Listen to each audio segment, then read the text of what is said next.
Once upon a midnight dreary, while I pondered, weak and weary, over many a quaint and curious volume of forgotten lore, while I nodded, nearly napping, suddenly there came a tapping, as of someone gently rapping at my chamber door. "'Tis some visitor," I muttered, "tapping at my chamber door, only this, and nothing more." Ah, distinctly I remember, it was in the bleak December, and each separate dying ember wrought its ghost upon the floor. Eagerly I wished the morrow. Vainly had I sought to borrow from my books surcease of sorrow, sorrow for the lost Lenore, for the rare and radiant maiden, whom the angels name Lenore, nameless here for evermore. And the silken, sad, uncertain rustling of each purple curtain thrilled me, filled me with fantastic terrors never felt before, so that now, to still the beating of my heart, I stood repeating, "'Tis some visitor entreating entrance at my chamber door, some late visitor entreating entrance at my chamber door. This it is, and nothing more." Presently my soul grew stronger, hesitating then no longer. "Sir," said I, "or madam, truly, your forgiveness I implore, but the fact is I was napping, and so gently you came rapping, and so faintly you came tapping, tapping at my chamber door, that I scarce was sure I heard you." Here I opened wide the door. Darkness there, and nothing more. Deep into this darkness peering, long I stood there wondering, fearing, doubting, dreaming dreams no mortal ever dared to dream before. But the silence was unbroken, and the stillness gave no token, and the only word there spoken was the whispered word, "Lenore?" This I whispered, and an echo murmured back the word, "Lenore." Merely this, and nothing more. Back into the chamber turning, all my soul within me burning, soon again I heard a tapping somewhat louder than before. "Surely," said I, "surely that is something at my window lattice. Let me see then what thereat is, and this mystery explore. Let my heart be still a moment, and this mystery explore.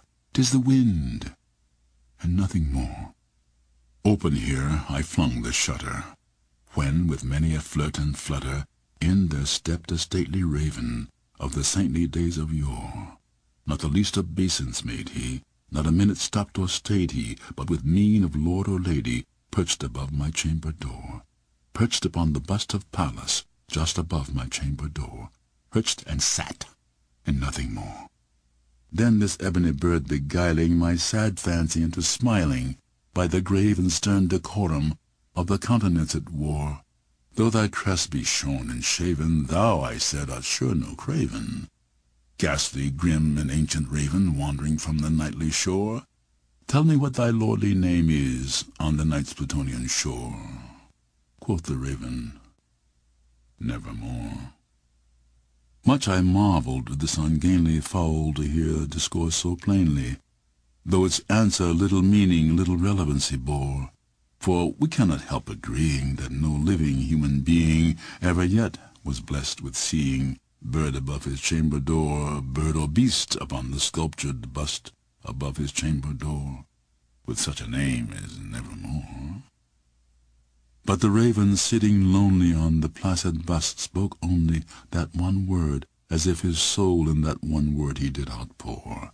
Nothing further than he uttered, not a feather than he fluttered, till I scarcely more than muttered, "Other friends have flown before.